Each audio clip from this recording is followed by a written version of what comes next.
IPL 2022 49तम match रे बांग्लोर 4 थर champion Chennai को 13 रन रे परास्त करिछि। पुणेर महाराष्ट्र क्रिकेट एसोसिएशन स्टेडियम रे चलीथिबा एही मैच रे प्रथम बैटिंग करी बांग्लोर पक्षरु महिपाल रमलाल 27 बॉल रु 42 रन पारी खेलिथिले।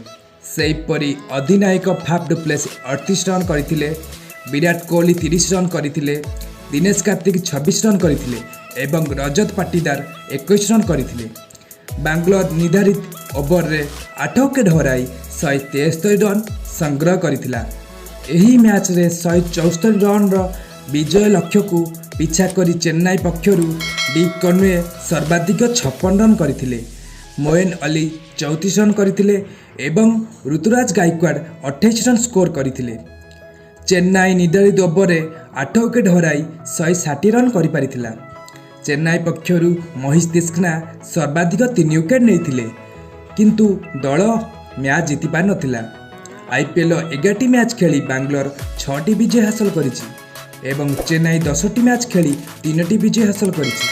सेथिपाई चेन्नई 4टी मैच रे विजय हासिल करिले भी से प्ले ऑफ रे पहुंच पारिबो नाही।